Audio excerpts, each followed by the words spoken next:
Talentos da PUC. Conheça a história da estudante de Direito que desde nova se encantou pelo piano. Oitava semana de Ciência, Arte e Política discute o terrorismo nos dias atuais. Edifício histórico da PUC Praça da Liberdade é restaurado. Senado decide pelo afastamento definitivo da presidente Dilma Rousseff. Saiba mais sobre os desdobramentos dessa decisão.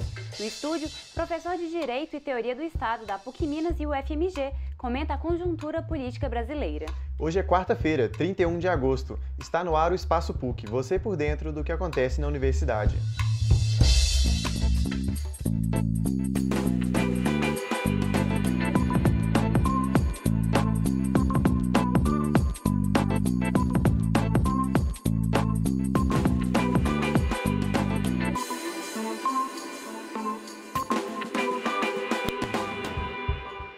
Olá, boa tarde. Hoje é quarta-feira, dia de Talentos da PUC. Apesar do piano ser um instrumento geralmente associado à música clássica, ele também convive com muitos outros estilos musicais. E foi na igreja que uma aluna do curso de Direito da PUC Minas começou a criar uma relação mais íntima com a música e se interessou pelo piano.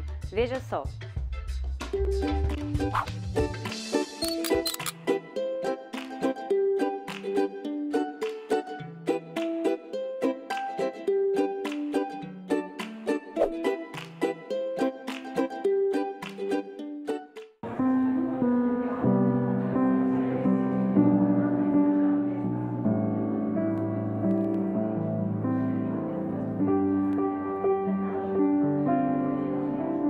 Eu comecei a me interessar pela música quando eu tinha mais ou menos uns 10 anos de idade. E eu comecei a olhar para a música, né, com um olhar diferente a partir do momento que eu comecei a ter contato com ela na igreja.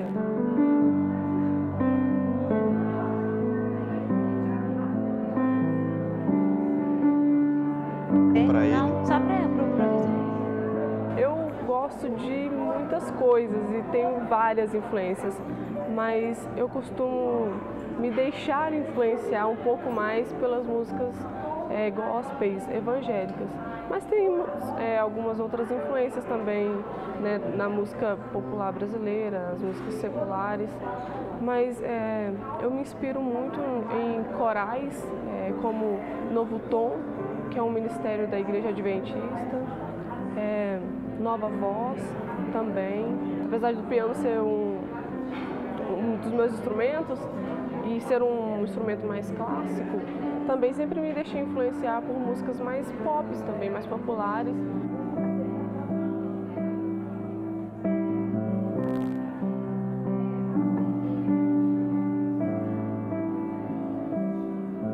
Como eu estou na área do direito, né, e eu sempre, desde que eu ingressei na faculdade, eu mantive, né, o interesse por essa área mesmo.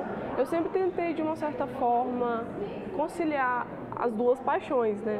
Porque a música é uma grande paixão na minha vida, mas o meu curso também. Então eu sempre procurei conciliar, de uma certa forma, essas duas áreas, né? E sim, sempre tento conciliar, na verdade, ouvindo músicas durante o tempo que eu estou redigindo minhas peças, né, durante o tempo que eu estou estudando.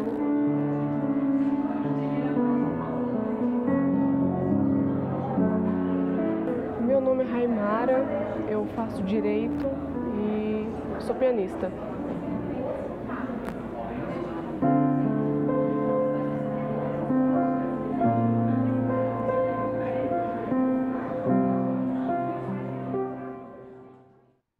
Nesses últimos dias, nós temos acompanhado os eventos da oitava semana de Ciência, Arte e Política lá da PUC São Gabriel. Pois é, Lucas. E ontem, no quarto dia do evento, a discussão teve o terrorismo como assunto principal. E o repórter Luiz Felipe traz mais informações. Confira só. Poucas questões levantam tantas dúvidas na atualidade quanto o terrorismo. A conferência Desafios da Coexistência no século XXI abordou alguns questionamentos sobre este tema. Por um lado, o terrorismo, por um lado, ele tende a unir os países que são vítimas de terrorismo. Esses países tendem a trabalhar conjuntamente, de forma a trocar informações privilegiadas para combater e investigar possíveis atos terroristas. Por outro lado, o terrorismo ele tende a dilacerar relações humanas dentro de um determinado país. Ele tende a aumentar a xenofobia, a aversão ao estrangeiro. Discutir como novos atentados podem ser evitados no contexto histórico em que vivemos foi um dos focos da conferência. A grande questão do combate ao terrorismo é se antecipar ao ataque, porque depois que o atentado for feito não tem mais jeito. Então, é necessário se fazer isso. Por exemplo, a Polícia Federal no Brasil prendeu 12 brasileiros antes das Olimpíadas do Rio de Janeiro. Eles fizeram muito bem, porque eram pessoas suspeitas que poderiam eventualmente cometer algum atentado. Então, o que eles fizeram foi se antecipar e deixar que essas pessoas, que elas ficassem presas exatamente para evitar que elas viessem a cometer algum atentado. O público também destacou a importância de trazer esta discussão para dentro da universidade.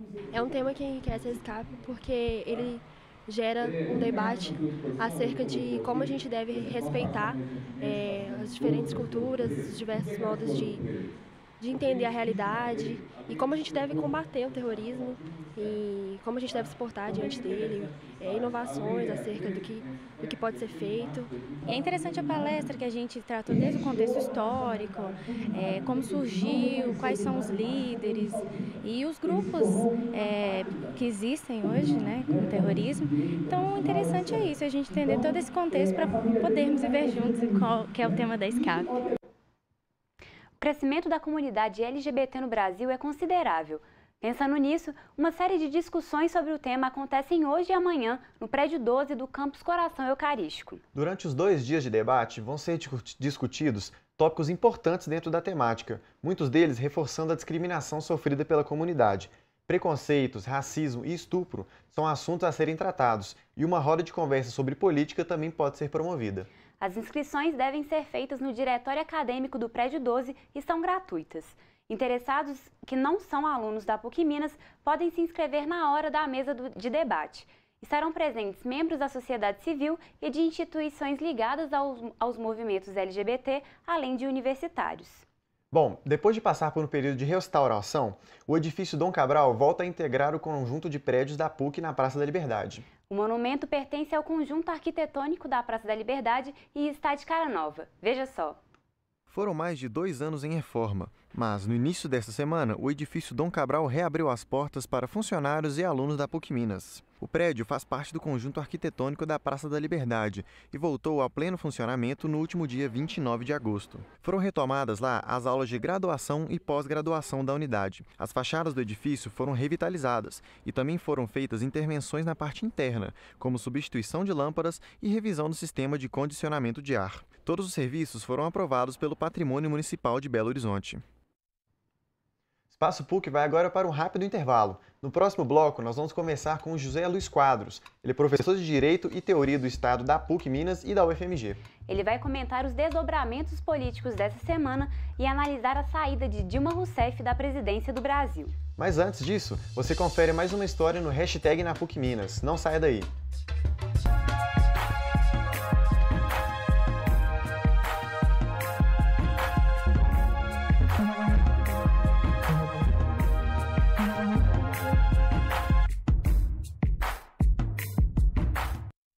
Eu trabalho aqui, eu entrei para a PUC em 1979, na cantina. Comecei na cantina primeiro, trabalhei lá 6 anos. Depois eu fui convidada para fazer outro tipo de serviço e fui convidada para o chefe do departamento de odontologia, Dr. Flávio, para ser atendente clínica. E com isso já passou tantos anos, 37 anos de PUC. E tive muitas conquistas, conquistei muita coisa aqui dentro, agradeço a Deus, em primeiro lugar, e os professores que me ajudou muito, né? Muitas colegas boas, e estudei meus filhos, graças a Deus. Minha última filha agora está formando para Direito, é um orgulho para mim, e já fui homenageada pelo pessoal da Engenharia Civil. Tem muitos anos, né? Mas já fui. E foi muito bacana, gostei muito. Tudo que eu consegui, que eu conquistei, foi aqui dentro, através da PUC. Só tenho que agradecer.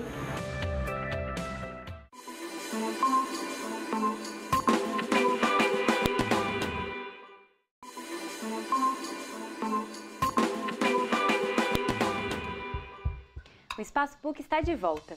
Desde 2015, o cenário político brasileiro passa por um momento bastante conturbado. Nos últimos dias, a ex-presidente Dilma Rousseff enfrentou a fase final do processo de impedimento do seu mandato.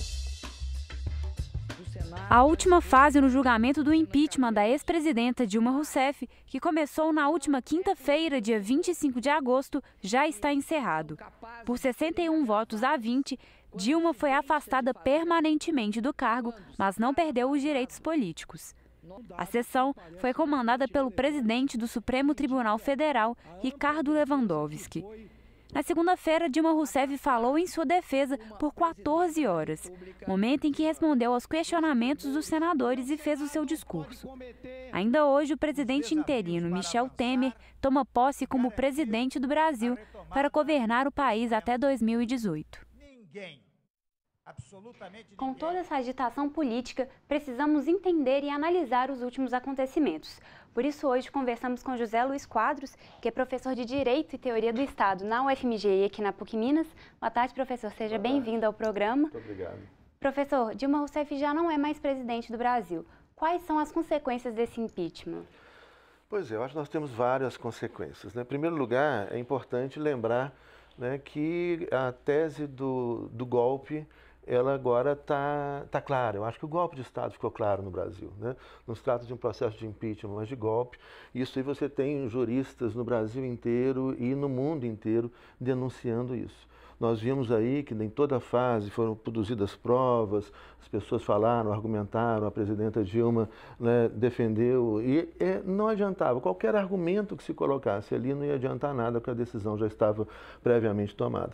E alguns problemas que a gente percebe de nulidade nesse processo. Né? Por exemplo, uma coisa simples para o telespectador perceber, né, ou entender, imagina só, os senadores, né, eles se transformaram em juízes, ou então como se fossem jurados, né, em um julgamento. Imagina então que um juiz, você está sendo julgado por algum motivo e durante a elaboração das provas, das testemunhas, ouvindo os informantes, esse juiz se ausenta do julgamento. Vai lá fora tomar um cafezinho, fica um tempo fora, né? Ou o jurado, então, né? No Brasil, os crimes contra a vida vão para o tribunal do júri. Aí, enquanto o advogado está falando, enquanto as pessoas estão fazendo prova, argumentando, os jurados se ausentam e vão para fora. Isso é só um exemplo, obviamente que aqui, né, o tempo é pequeno, mas a gente podia colocar várias séries de nulidades, né, de incorreções que ocorreram nesse processo, né, desde o início do processo de golpe, que já vem lá de trás, até agora, com esse triste momento que nós vivemos hoje no Brasil, de afastamento de uma presidenta eleita com mais de 54 milhões de votos, onde o crime de responsabilidade não ficou demonstrado. O que eu espero que agora, né, vai acontecer e que os brasileiros todos vão viver isso, né, eu também, todos nós vamos vivendo, é que vai se agravar então algo que já começou com o início do governo Temer. A perda de direitos, vão acabar, então tem projeto para acabar com o 13º salário, acabar com férias, a entrega da riqueza, a entrega da tecnologia da Petrobras, a entrega do pré-sal, isso que já começou a ser feito como governo interino, agora o Temer assumindo definitivamente, né, vai aprofundar nesse processo de entrega e de destruição dos direitos trabalhistas, dos direitos sociais brasileiros, porque, afinal de contas, foi por esse motivo que foi dado o golpe de Estado. Bom, e só para a gente fazer uma retrospectiva, assim, você poderia falar um pouco do que aconteceu antes dessa última fase do processo de impeachment que aconteceu na última semana? Sim, olha, a gente teve, porque esse processo, na verdade, ele vem se arrastando, né? A gente pode dizer que desde o dia da posse da presidenta Dilma, já há toda uma movimentação para inviabilizar. Primeiro, podemos até ir mais antes, né? Desde a eleição, né? Desde o resultado da eleição já começa toda uma tentativa de evitar a posse. Feita a posse, há todo um trabalho de inviabilizar o governo. É muito importante a gente lembrar que quando aconteceram aquelas manifestações em 2013, o governo Dilma ele tinha mais de 60% de aprovação. E aí então vem aquelas manifestações de 2013, que eram contra o aumento da tarifa de ônibus, etc. Elas foram direcionadas artificialmente pela mídia contra o governo Dilma. Quando acabam aquelas manifestações, a popularidade do governo está lá embaixo, abaixo de 30%. E desde aí, então, você tem toda uma campanha massiva da grande mídia, né, contra o governo. E um governo minoritário, né? A gente tem um problema sério também, que é o chamado presidencialismo de coalizão, né? Para governar, o presidente da República precisa ter maioria no parlamento, né? E o partido que fez o vice-presidente, que é o Temer, que é o PMDB, não apoiava o governo do qual ele fazia parte, né, que era o governo Dilma-Temer, né? Então, isso inviabilizou o governo, a crise econômica global fez tudo se agravar e aí, então, houve desenvolvimento, a abertura do processo de impeachment, etc. Lembrando também ao telespectador algumas coisas muito interessantes que marcam a nulidade desse processo. É importante lembrar que quase 60% dos nossos deputados respondem processo criminal, alguns já condenados em primeira instância. Os que decidiram a abertura do processo contra a presidenta Dilma, presidenta essa que não tem nenhum processo criminal contra ela, né, a maior parte deles, mais de 30, em meio a 36, não lembro exatamente agora o número, já tem algum tempo, respondem processo criminal. E no Senado esse número é superior a 50% dos senadores respondendo processo criminal. Então é muito importante que o brasileiro preste atenção nisso e que nas próximas eleições não vote em ninguém desses que está aí, né, e vote em um outro Congresso. Né? É assustadora a hipótese da gente imaginar que hoje nós temos um Congresso Nacional que faz as leis, né, e quem está fazendo as leis está respondendo o processo na Justiça. Está certo que ainda não foram condenados, alguns já condenados em primeira instância, né? Então há a presunção de inocência, mas o fato de eles responderem processo criminal é assustador para nós brasileiros. Professor, e a imprensa internacional fala bastante sobre isso, mas nós não vemos tanto essa repercussão na imprensa nacional. Como que o senhor analisa esse fato? Pois é quase uma unanimidade. Se a gente vê, e hoje eu acompanho, eu leio diariamente um site na internet que chama Index, com castis no final, todo mundo pode acessar, tem jornais do mundo inteiro. Então, diariamente eu leio, principalmente alguns jornais da França, o Le Monde, o Público de Portugal, é o País da Espanha, tem jornais aqui da Argentina, o Página 12 da Argentina, que é muito bom, então me informo muito na internet e nesses jornais. E é, assim, praticamente unanimidade, o reconhecimento da hipocrisia desse processo e de que há um golpe de Estado, ou que ocorreu um golpe de Estado no Brasil. A imprensa brasileira não. E o problema qual é? Que embora a gente esteja aqui num espaço livre da PUC, né, a gente tem a TV Horizonte, tem TVs comunitárias, etc., a grande mídia está na mão de poucas famílias, né? E essa grande mídia no Brasil, ela mente, ela distorce, ela encobre os fatos, né? O que faz com que a gente tenha informações distorcidas e que o brasileiro, então, construa a sua opinião política, as suas escolhas, com base em fatos que não são verdadeiros, em versões que são distorcidas, encobertas, né? Ou então que são absolutamente parciais, como a gente tem visto, infelizmente, no Brasil ultimamente, né? Professor, e a opinião popular está muito dividida. Você acha que o governo de Michel Temer vai ter apoio?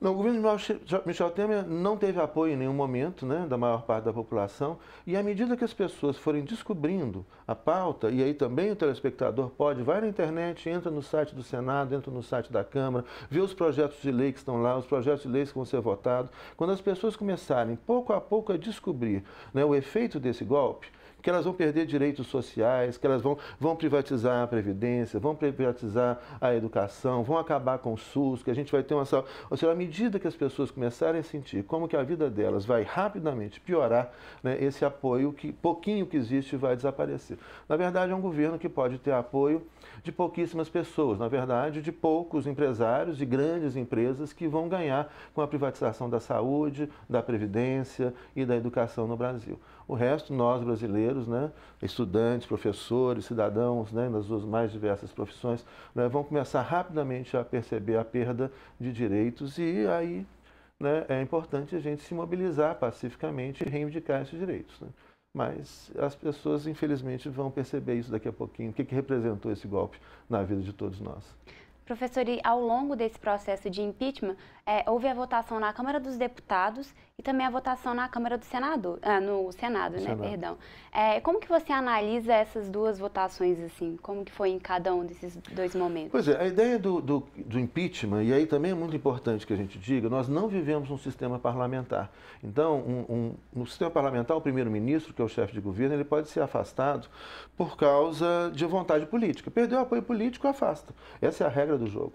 No sistema presidencial, que é uma invenção norte-americana, da Constituição norte-americana de 1787, o presidente da República ele só pode ser afastado se caracterizado crime de responsabilidade, né? Ele sendo julgado pelo Senado, se transforma numa corte. Então, o processo como é que é? Há um juízo de admissibilidade. Como é que é isso? Alguém faz uma denúncia, houve crime de responsabilidade. Isso vai ser, então, discutido na Câmara de Deputados, né? Se a Câmara de Deputados entender que é possível ter ocorrido, porque não é a Câmara que julga, então ela vai admitir essa denúncia e vai encaminhar a denúncia ao Senado. O Senado, então, como a comissão, vai aceitar ou não a denúncia, aceitando essa denúncia, vai abrir o processo. Nesse momento, então, o Senado Federal se transforma em uma corte. É muito importante que se diga, porque tem muita informação errada, né? Não é um julgamento político, não é parlamentarismo. E no Estado constitucional de direito, nada é só político. Ou seja, todos nós que vivemos no Estado, democrático não mais, mas que vivemos no Estado constitucional, também não muito, né? Mas que vivemos em um Estado constitucional e democrático de direito, todo mundo tem que observar a Constituição. Todo mundo deve obediência à Constituição. Então não existe nada puramente político. O político tem que ser de acordo com o jurídico. Agora, na Câmara de Deputados é um julgamento, é uma apreciação jurídico-política. Agora, quando vai para o Senado se transforma numa corte. Aí é essencialmente jurídico. Por esse motivo, o Senado é presidido pelo presidente do Supremo Tribunal Federal, que é o Lewandowski. Ele está ali para assegurar o respeito à Constituição, ao procedimento, etc. Agora, ele não tem como influenciar a vontade dos senadores. E como a gente viu acompanhando essas sessões, eles já tinham decidido isso. Não adiantava argumento, não adiantava prova, não adiantava coisa nenhuma, já estava tudo, infelizmente, decidido fora do julgamento. O que mostra, o que caracteriza justamente, né, bastante hipocrisia, né, e uma grave irregularidade nesse processo de impeachment. Professor, e a atitude, como os deputados se portaram na votação na Câmara dos Deputados foi muito questionável, né, a posição deles. No Senado você analisou a mesma coisa? Sim, o Senado, acho que os senadores eles tomaram cuidado de serem menos absurdos, assim. Porque o que nós vimos na Câmara dos Deputados é uma revelação de que os nossos deputados não sabem o que estão fazendo ali. Né? Nós estamos numa república, o deputado representa o povo.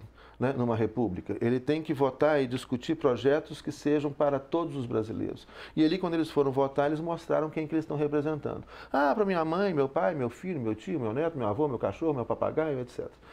O Senado são políticos mais antigos, são políticos mais sofisticados, um pouco, não todos, né? Tem alguns muito fracos, a gente viu no seu depoimento, mas tem outros muito bons, muito preparados e tudo.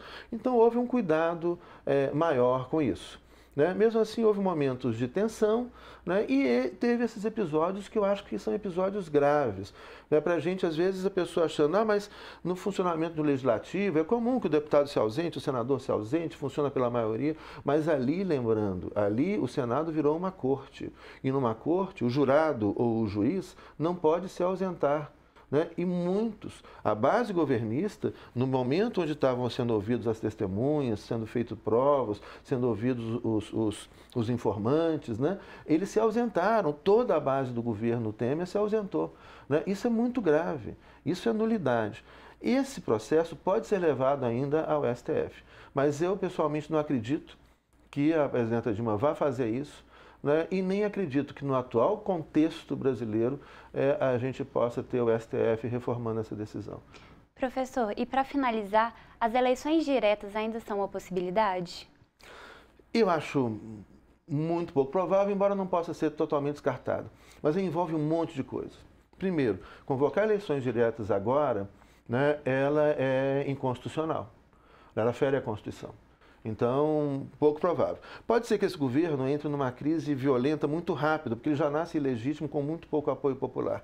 Então, vai haver uma pressão, principalmente do pessoal do PSDB, que vai querer dar um golpe agora no PMDB e assumir o poder. Isso vai acontecer, isso aí já tá aí na jogada. Agora, vamos supor que ocorra eleições. Eleições com essa regra do jogo. Né, com o sistema eleitoral que a gente tem, né, com a mídia concentrada e mentirosa que a gente tem, né, com o financiamento privado de campanha, nós vamos ter um Congresso tão horroroso quanto esse Congresso atual que a gente tem. E mesmo que a gente consiga imaginar de eleger um presidente ou uma presidenta que seja favorável ao povo, etc., né, é ingovernável com um Congresso que vai sair dessas novas eleições, porque vai ser um Congresso muito parecido com esse que está aí. O problema é a regra do jogo. Ou a gente faz uma profunda reforma eleitoral, uma profunda reforma do nosso sistema de governo, né? Ou então a gente vai ter que aguentar ainda, né, esses congressos ruins, incompetentes e com pessoas questionadas na justiça ou respondendo processos na justiça. Pois é, e agora a gente tem as eleições municipais. Fica aí, né, o aviso para os eleitores para a gente começar agora. Pelo amor de Deus, vote em coisa diferente, né? É isso, professor. Muito obrigada pela participação. Seja muito bem-vindo. Eu que agradeço a oportunidade. Obrigado. Bom, o Espaço PUC de hoje fica por aqui. Você tem alguma sugestão ou comentário? Envie para o nosso e-mail espaçopuc@pucminas.br. Esperamos a sua participação. Obrigada pela companhia e até amanhã, às 4h30 da tarde, pela PUC TV e TV Horizonte. Tchau!